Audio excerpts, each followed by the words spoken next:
This is Gabriel Carrillo from the EdTech Bites podcast, a proud member of the Education Podcast Network, just like the show you are listening to right now. The opinions expressed are those of each individual host. Make sure you check out all the other great podcasts at edupodcastnetwork.com. And get ready, because the learning begins in 3, 2, 1. While I don't necessarily felt like I was burnt out, I felt like it was a situation like if I don't change what I'm doing now, I'm not going to get any better to help anybody else. Absolutely. And so that's kind of what I did. I sat down with my family and I said, okay, we've got to do something different. We keep doing the same things. We need to change. We need a different direction. Welcome to the Burned In Teacher Podcast. I'm Amber Harper, and the educators on this podcast are brave enough to share their stories of burnout with the world. On BIT, we get real, we get honest, and we take action. Action against the burnout with stories from burned out teachers, advice from experts, and actionable steps you can take today to beat the burnout and become a happier, more fulfilled human being. Let's get started. Hello, Burned In Teachers. Thank you so much for tuning in to episode 43 of the Burned In Teacher Podcast. One part burnout and all other parts action, inspiration, and support for teachers dealing with burnout. I'm your host. If we've never met, I'm Amber Harper, and I'm so grateful that you're spending your precious time with me today. And what a great day it is. For some reason today, I cannot stop smiling ear to ear. So I want to bring you into that joyful space. So no matter where you are, how you're listening, who's around you, I want you to say this out loud. This is going to be a great day. Because it will be. If you decide it's going to be a great day, it will be a great day. Are there going to be challenges? Of course there are. But you get to decide. And I don't care if it's 7 p.m. on a Wednesday, people. Get your mind right and the rest of your body and your beliefs will follow. So let me ask you something. Have you ever felt like you're so small and insignificant that you can't make a difference, or that the whole weight of all of your students' baggage weighs on your shoulders only?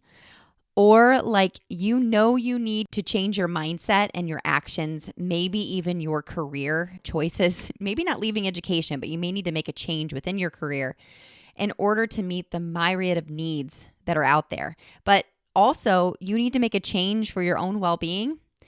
If you have, or you've said to yourself, I keep doing the same thing over and over, it's not working, and I'm feeling like such a failure, then this episode is for you, my friend. All you burned and over it teachers, I see you. You're on my heart today with this episode.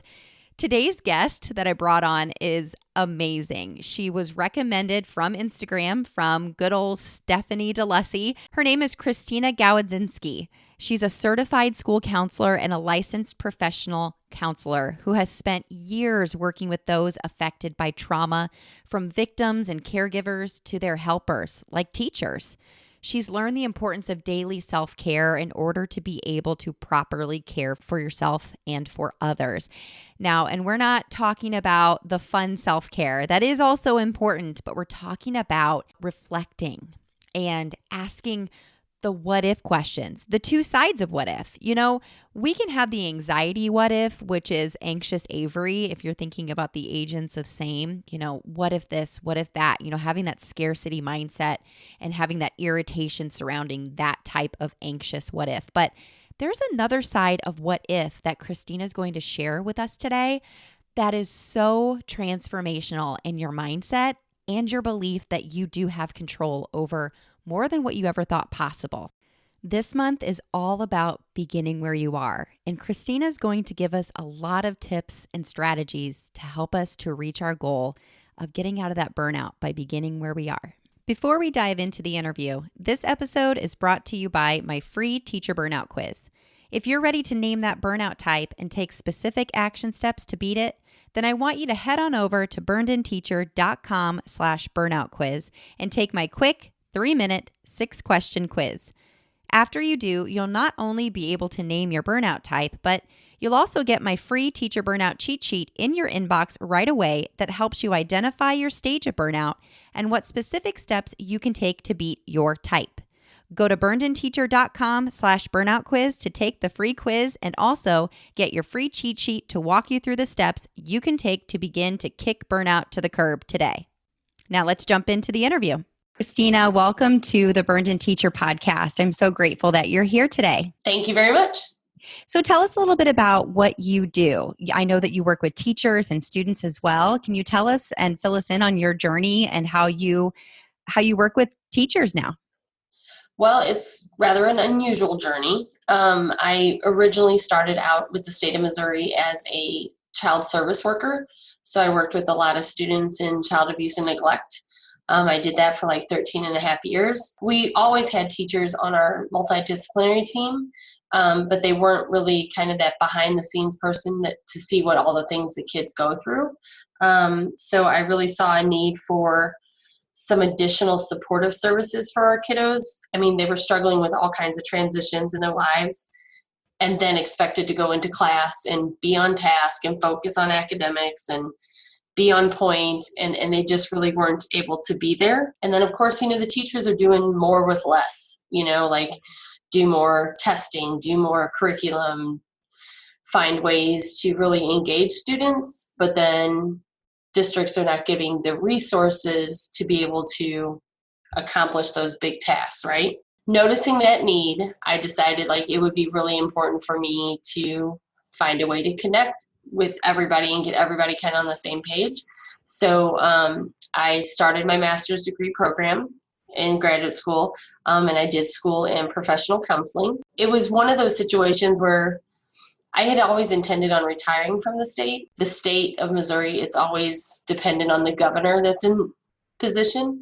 So there was a lot of financial struggles and different things like that also add to stress of trying to take care of everything. So I really wanted to work with students, getting them to a point where they could focus on academics and being a kid, because a lot of the kids were not able to be a kid. So once I completed my graduate work, I went and worked in St. Louis Public Schools, which is an urban schools, as a mental health professional. And I found there was just a very critical need for meeting students' mental health needs in order for them to be able to be in the classroom and be productive in a way where they're going to get the most out of their classroom experience. So then from there, I went to a couple of nonprofits, pretty much focusing on trauma, and then really thinking, okay, I need to get into the schools. I could reach more students, more parents, more educators about how trauma and academic achievement, without addressing one, you can't address the other. So that's kind of where I was. And then I went and became a school counselor for Hazelwood, Missouri. At that position, I learned a lot and experienced a lot. That brought me to recognize a real critical need for self-care. Are you speaking of self-care for teachers or self-care for students? All of the above. And I can imagine that all of those years working specifically with students, that you saw the lack of support that they were getting in their personal lives, and then of course going into the schools. Right. You saw that correlation, and it makes me think of that vicarious trauma that teachers are dealing with. So was there a specific situation that happened where you saw the need to support the teachers in their self-care? Oh, absolutely. I think working in Hazelwood, it was a really kind of fast-paced, on-the-go responsive service position. I had a walkie-talkie. There were always some form or fashion of kids just not being able to be in the classroom, whether it was meltdowns or just not understanding what the teacher's wanting. And then on the flip side, the teacher's not understanding, how am I going to work with this kid who already has so much going on? We had kids from every grade level that came to our schools with some pretty heavy baggage, whether it is from their home environment, witnessing violence within their community. Then you add to that their academic struggles, because obviously if you are dealing with all the extra baggage, you can't really go into the classroom and focus on your ABCs and reading and math, not knowing what's going to happen the minute you leave the classroom. So it's kind of the catch-22 because everybody's kind of in this pattern of behavior where we want to fix it, but then we have academic struggles on top of the trauma and everything else that we have going on. So you got to fix both. It's interesting that you mentioned that because I've seen some really interesting images out on the internet. And one of them, I believe it was a quote, not an image, but it says, you can't take care of Bloom's unless you take care of Maslow's first. And actually that's what I work on. Mm-hmm.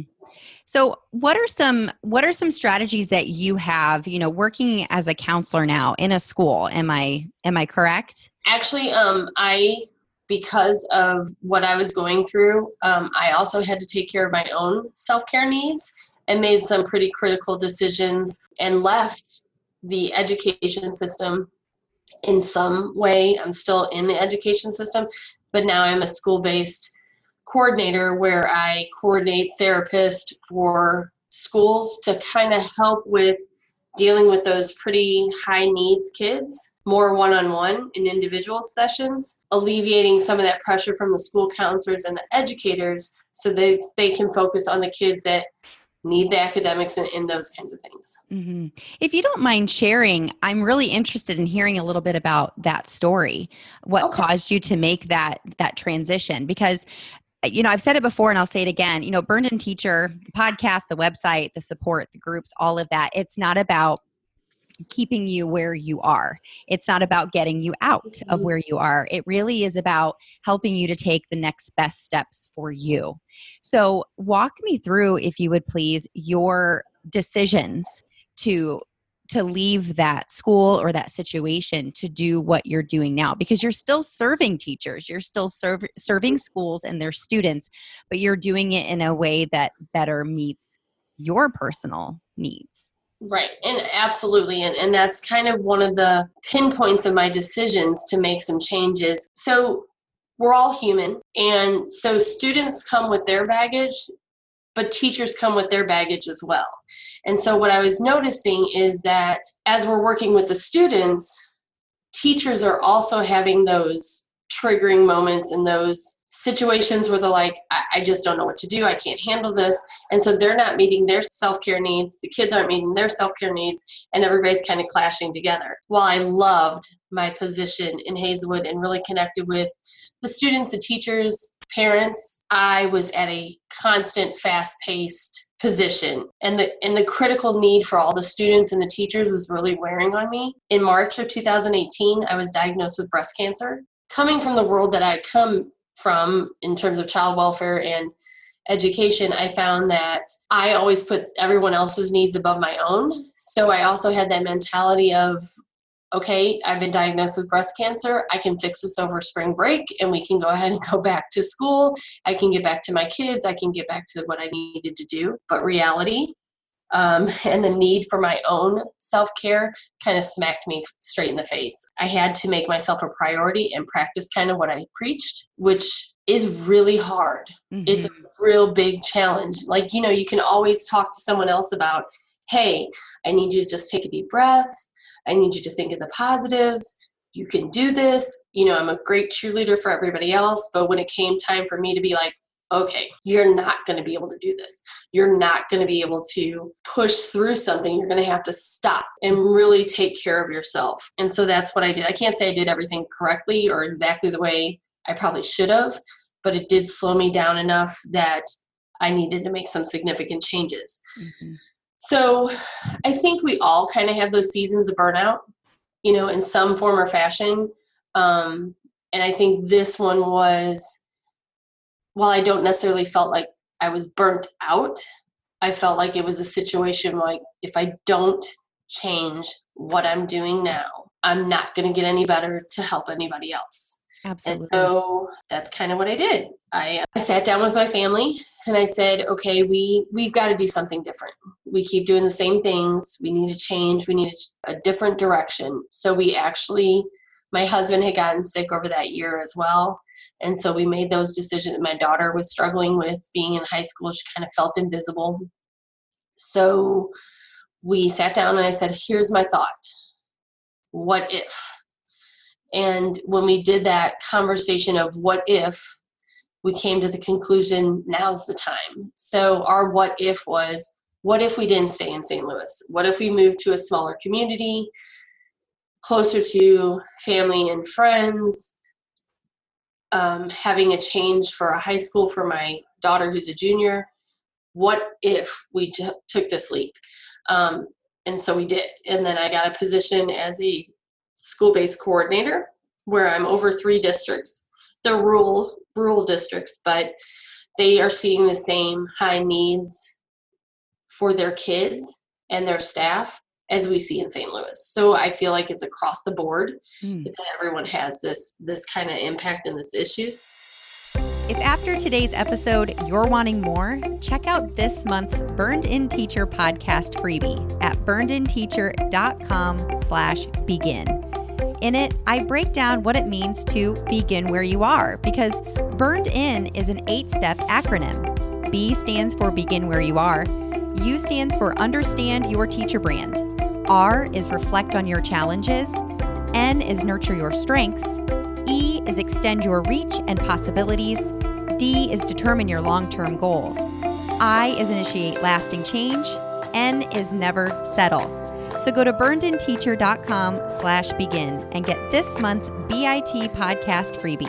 Chapter 1 of my ebook, Burned In Teacher Training, 8 Steps to Go From Surviving to Thriving in Education. Enjoy the chapter, take action, and burn on. You know, facing breast cancer is not something that ever really goes away. While I am cancer-free at this time, and I meet my doctors like every 3 months, there's always that lingering thought, always that little, what if it comes back? What if I don't have the right blood results? What if the pain that I'm feeling right now isn't because of new muscle growth or things like that? What if it's something else? So you're kind of always faced with that. Yeah. I'm so grateful that you shared that piece of your journey with us, because number one, I can relate to that. We had the same conversation as a family we've clearly now, I'm so grateful that it wasn't because of an illness. It was because of factors that some patterns that we had seen happening with our daughter, with our marriage, with just how we were feeling in general about our certain situation. And we sat down with the family and made a pros and cons list to making a move. And it wasn't reactive. It was more proactive. Look, we can see things not going in a way that really meet our core values. So we need to make sure that we are making adjustments that are best for us. And that is something that I strongly suggest to all teachers that I work with. And you're right. We're human. We're not superheroes. We have to take action that is best for us. Even if it means leaving a position that we know is very important. But if especially when you're really needing to focus on your own health, sitting down and really making a list, or I love your idea of the what if, not if the what if in an anxiety standpoint, but a what if, like, what if we took this chance? What if we did this? What would be the domino effect there? So you had a couple of points that you wanted to share with us today about teachers, and these points that you want to make come from your experiences with students, with working with teachers who work with those students, and then of course from your own personal life as well. And we're so lucky now to have a therapist who's here on the podcast with us to walk us through those steps, because not only are you coming from a personal standpoint, but you're coming from a research standpoint. You've gone to school for this, what you're talking about as well. So can you share with us what your points are and what actions teachers can take to help them to move forward from their anxiety or their stress level, or their frustration, of course, this burnout that so many of our listeners are dealing with? It comes back to a couple things. One, for teachers, they need to understand why they're in the position that they're in. I mean, I know the jokes all come around like teachers take positions because they want summers off and different things like that. But the reality is you chose to be a teacher for a reason. what is your why?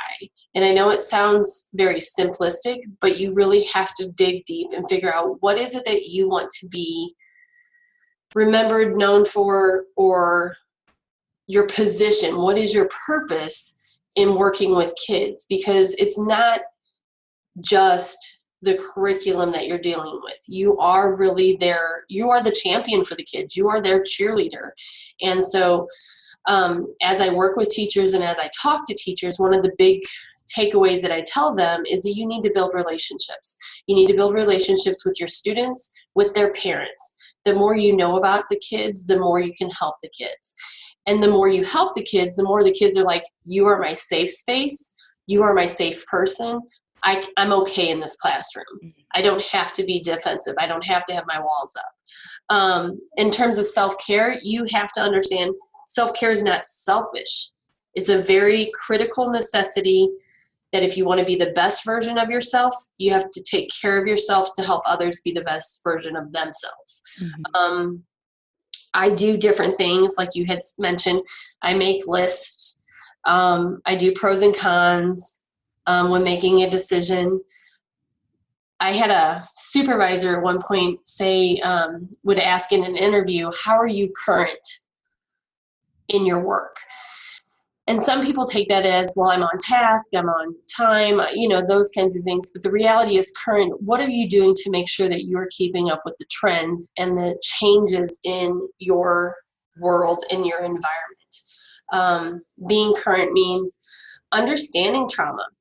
Because right now, it's not every kid has had a horrendous experience, but every kid has been able to witness or connect to some kind of traumatic event just through the news, just through social media, just through conversations with other kids.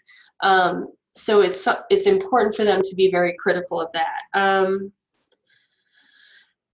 I also think one self-care piece for teachers is to give yourself permission.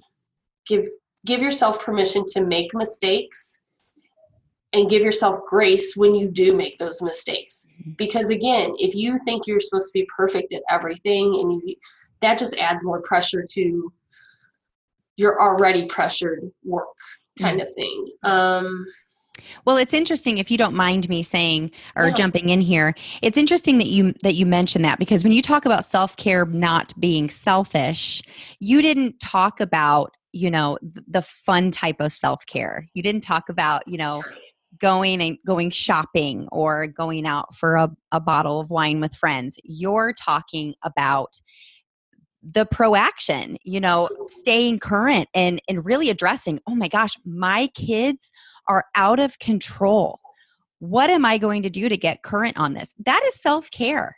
Mm-hmm. Because Absolutely. We're not just complaining about how bad things are or how disrespectful these students are. You're saying, this is a problem in my classroom and I'm going to do the work necessary, or I'm going to find the resources necessary to get current on this problem and take steps to fix it. And like you said, building the relationships with students is so important. And I'm not just talking about just the first day getting to know you bingo sheet. We're talking about deeply getting to know those kids so you can connect with them on a deeper level. And again, like you said, be their safe space. That is self-care. Absolutely. And I think that was one of the things that stuck out the most to me in working in Hazelwood. It's, yes, absolutely. Go out with friends and do those kinds of things and pamper yourself when necessary. But self-care is also those basic needs, kind of like we talked about Bloom taxonomy and Maslow. If kids aren't getting the sleep that they need, or eating the right things, or even having a place, a shelter, they're not going to be good students for you in your classroom. The same holds true for teachers. If you are not eating right, or sleeping enough, or doing something to kind of take care of your basic needs, you're going to be very easily triggered. Yeah. I did have, so the other piece of that would be for teachers to ask for help when they need the help. So creating your own support system and your own network of you're right. My kids are out of control. I can't get them to do the simplest things of lining up for lunch. Where am I going to get that information? Where am I going to go to get that help? And not being afraid to ask for it, because it is okay to ask for help. Just as we would tell our students, if you don't understand something, ask for help for it. The same holds true to our teachers and staff. They need to ask for that help. I have a story kind of connected with that. We had a brand new teacher, and God bless the brand new teachers, because they are coming in ready and raring to go. And then they can easily get burnt out with the first semester of the chaos that kind of ensued. Yeah, absolutely. So I had a first year teacher. She was wonderful, but she was completely overwhelmed. And by, I would say, November of her first year, she's just like, I'm not going to make it. I'm not going to make it. I'm probably not going to come back after winter break. So we sat down and I said, talk to her. It's kind of funny. I said I needed a couch for my teachers as much as I needed one for my students. But we sat down and I kind of went through, what's your why? What is it that you really want to get out of being a teacher? So after we kind of pinpointed those kinds of things, we decided we need to look at positives. Nobody can understand the experiences of teachers or children's service staff or therapists or the helpers unless you've been in those positions. So she really kind of didn't know who to go to. So she came to me and we created a plan. I had a jar that I gave her, and I said, every day I want you to write down 3 good things that happened in your classroom, 3 funny stories that kids would tell, because literally you cannot make up the stuff that comes out of kids' mouths. It just happens. So look at those 3 positives every day. No matter if your hair was set on fire, no matter if someone was running around with scissors, what was it that was really good for that day? It's almost like, Christina, I swear, it's almost like you're inside the Birded teacher training program, like just reading through, because that is one thing in the reflective journal. Write down 3 things you're grateful for. Absolutely. 3. And they can be monumental. They can be so minute, but taking time to focus on the positive, because as humans, and I love that you brought that fact up, because that is something I'm so passionate about, is that sort of debunking this idea that teachers are superheroes. Right. They're wonderful humans. They are humans. And we have to be realistic about what we can handle. And I love that your second point here is all about your basic needs are a daily requirement, and not just sleep, not just food, but really addressing the positive and finding it, and sitting down, and that basic need of connection. Yes. Is so important. And again, going back, it's important for you and your students, and it's important for you. Absolutely. And I mean, it is important. And so with this teacher, she actually, she became current in her profession. She became a master teacher. She's going on her 5th year. She absolutely loves it. She is one of the most positive people in the building. She works very hard with all of her kids. She sees them as kids, not as data point score, not as a data point. She sees them as kids, and every day is a fresh, brand new start. She still continues that tradition today of writing 3 positive things down. It has become a habit for her. It's so powerful. Yes. So and powerful. She's encouraged other people to do it, And as I was just going to say, I mean, and now because you've gone through these practices yourself, you understand the need to address, and like you said, to get current. Right. When you do those things, when you bring those practices into your own life, you are then able to become a mentor to others, because you can have that, empathy toward them. I've been through this. I know exactly how you feel. I don't know exactly your exact situation. I may not be able to connect exactly with your situation, but I know what it feels to feel hopeless. I know what it feels to feel completely out of control. let's work through this together. Let's talk. What do you want? Why are you here? I love that you shared that. That's so powerful. And that's a great segue into your last point, which was being reflective in your own self-care practices and how critical that is to your well-being and your ability to really do the job of supporting kids. Right. We need to be honest with ourselves. I can say I've worked with kids before and I'm like, I'm not proud of that moment. That's not the best of, choice of words or choice of position of my body or, different things like that. And I think if we are honest with ourselves and take that time to be reflective, we open ourselves up to better possibilities and more success in our world because, we have seasoned teachers, even not just new teachers. We have seasoned teachers that it's my way or the highway, or, I should be the one in control of my classroom. But the reality is we all have moments of not being in control. And so if we allow for our space for that and we give ourselves grace when we don't do it the way we probably should have, and we reflect on it and know better to do better, I think we put ourselves in a better position. I love that. So 2 things you said. Number 1, when you know better, you do better. I mean, that's just Maya Angelou. That's one of my favorite quotes ever. And the second thing you said is about the control, the need for control. A lot of the teachers that I work with, number 1, they are at that 11-year mark or more. Yes. Now, I'm not saying that I don't have an audience of teachers who have taught for less years, but typically it's the teachers who have been doing this for a long time. They've seen the change in the needs of their students, and they don't know how to keep up with those changes, to get current, like you said.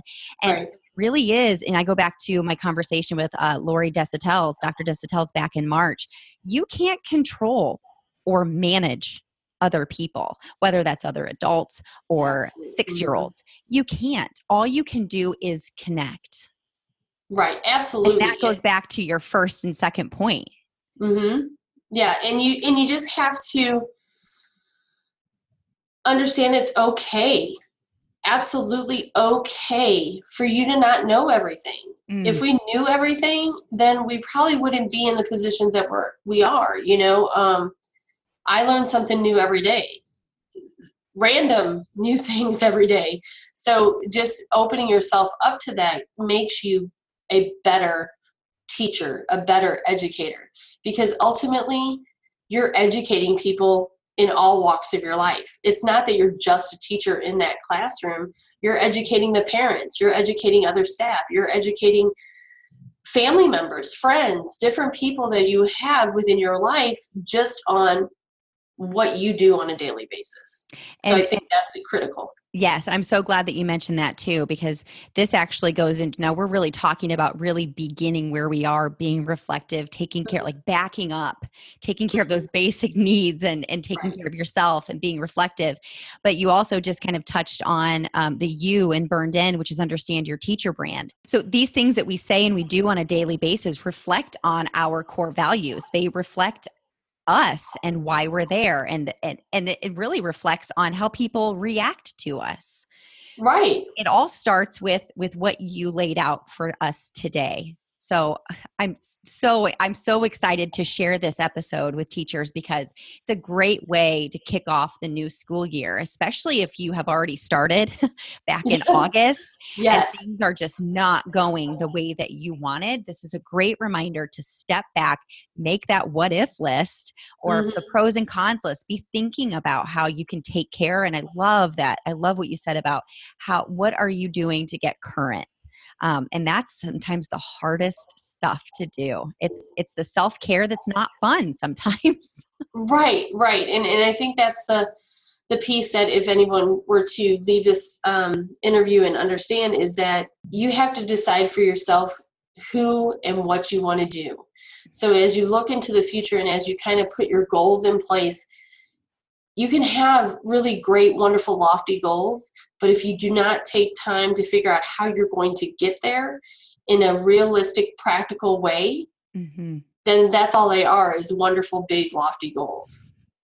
Again, you're reading right from the ebook. I swear. I swear she's not, listeners, but it proves that it's it just proves that it's just good. It's good practice. The things that we talk about, the people I have come on here, you're here for a reason, Christina, because you are just absolutely solidifying what we've said before on the podcast and what Burned In Teacher is all about. So I'm so grateful that you came on here today.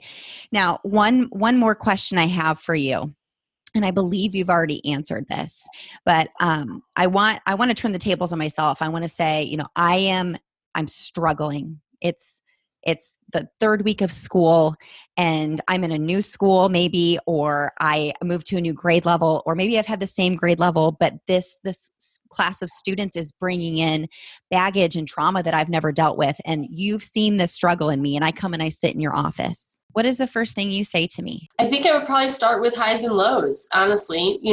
What has been something that's been really good that you've noticed as you're in your first couple of weeks? Let them identify that and recognize that, and then go into the lows, because the lows is where you are going to want to do your work. That's what you want to change. But if you don't recognize some of the good, you're really not going to be in a position to make those changes. And so, focusing on what is that piece, and then saying, okay, so that's the kind of thing you want to have. You want to have those good, positive highs for your week. So you haven't had that. So what can we do to get you to that point? And so going through a gamut of different practices and skills and kind of some ways that we can get there, but having them focus on that high so that they're more open and receptive as we look at the lows. I love that idea. And that's, again, focusing on the positive and the things that you can control or that you're just really good at naturally. Absolutely. And then, really thinking about how you can use those strengths to maybe nurture those lows that you mentioned, or those struggles right. that they're having with the students. Excuse me. And mindset is everything, honestly. We expect for our kids to look at the positives of things, or make those good choices and those smart decisions. But if we're not doing it for ourselves, kids are not going to really grasp it or understand it. And everybody loves a negative Nelly. Everybody can jump on board with all the negativity in all the world. But when you start presenting yourself in a positive, open way, you don't have room for that negativity. Mm-mm. It's so, so true. And that goes into something new that I've created called the agents of same versus the agents of change. So I've put names to these voices, this negative self-talk, and I've combated that with the positive voices, and I've named those positive voices. And it's so interesting that you mentioned the mindset, because it's so easy to teach it. It's a lot harder to put it into action into our own lives, because we want to say things like, shocker, this always happens to me. I always get that class. Right. This is always the way that things happen. I can just count on it. When in fact, we could be talking about, I'm not going to let challenges affect my attitude. I can do hard things. Right. I might need help with it, but I can do these things. This is why I'm here. So that's the perfect way to end this interview. And I'm just, again, so grateful for you and your time. And we're actually going to move into the Burned In Teacher lightning round. Have you heard of it? So because our conversations get so serious so quickly, I like to end again on a positive, fun note, get to know you a little bit better. So we do a quick this or that lightning round. Okay. Are you ready? Okay. Yeah, I'm ready. All right. Chinese or Japanese food? Chinese. Yeah. I would have such a hard time answering that question. I love them both. Yes. Dogs or cats? Dogs, even though I have a cat right now. She's wonderful, but she acts like a dog. I was going to say, well, maybe I don't want to trade you then. I was going to say, so a lot of my listeners, they know my dog, Oliver. And it's the first dog we've owned as a family, and we've had him for 5 years. And I've realized over those 5 years, I love Oliver, but I think I could be a cat person. Wow. Very nice. Yeah. Because of the neediness. He's so needy. He just wants to be right next to me all the time. And the last question is train or plane? Probably train. Oh, so much you see on the news. Oh, Yes. minus train every time, although they're so much slower, but I'm not a great flyer. I'm going to be flying by myself next month to a conference and I'm terrified. So I'm doing a lot of positive self-talk. Yeah. You and me both. Planes, as a therapist, you think, okay, you have all these coping skills. Yeah, putting them into practice, not always the case. Nope. It's definitely, it's that lack of control. I'm not going to lie. Absolutely. Right. Oh, Christina, thank you so much for your time today. I'm so grateful you were here. And I know that the listeners of the Burn In Teacher podcast are going to get so much value out of your topics of discussion and your tips today. Well, thank you so much for having me. I know you've heard me say it before, but I'm going to say it again. So good. I feel like this is one that you could play again and get even more out of the second or third time around. And I've done that before. I know I'm a podcaster, but I listen to a lot of podcasts. And when I hear one that I feel like helps me to really create a plan for change, I listen to it and I really let it sink in. So here are the main takeaways. Understand your why in the position that you're in. Number 2, self-care isn't selfish. Any kind of self-care. Number 3, ask yourself, how am I current? The 4th thing is give yourself permission to make mistakes and grace when you make them, because you will make them. And that is a really important part to moving forward and making changes. The 5th thing is if kids aren't getting the sleep that they need and they're not eating well, they won't be good for you. The same holds true for yourself. If you don't take care of your basic needs, you won't be good for them. The 6th thing is ask for help. And the 7th thing, please be reflective of your own self-care practices. When you know better, you do better. And that all starts with you taking time to get quiet and think, what if? What if I did this differently next time? What if I asked for help with this thing that I'm really struggling with? Or what if I make a scary change? So, as you begin where you are this month, I want you to think of self-care as proaction. If you have a big problem in your classroom or school, what are you doing to get current and solve that problem, or at least make progress towards supporting yourself and your students when there is something clearly not working? Ask yourself, and I want you to write these down. Share them in the Burned In Teacher Facebook group at facebook.com/groups/burnedinteacher. What is your why? What are some positives that we can look for and focus on? Every day, I want you to write down 3 good things or funny things that happened. Look at them every day, reflect on them, and of course, get current. Use your own story and experiences to develop empathy for what others are currently going through. And if you're going through some stuff, you've got to get current, take some action, and make some plans. And finally, make a what if list. What if I changed my beliefs, my procedures, my habits? What if I changed my position? What if I insert what needs to happen next? As you move into the next day, the next week, the next month, and anxious Avery sets in, what if, and it's not a positive what if, I want you to answer with go with the flow, Frank. I am not going to worry about things I can't control. And I'm going to insert something here. But I am going to have the courage to take control of the things that I can control. It's all up to you.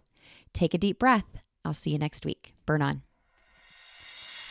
If you enjoyed today's podcast episode, you can head over to burnedinteacher.com where you can access the entire vault of Burned In Teacher podcast episodes and more information about ways I want to help you go from burned out teacher to burned in human.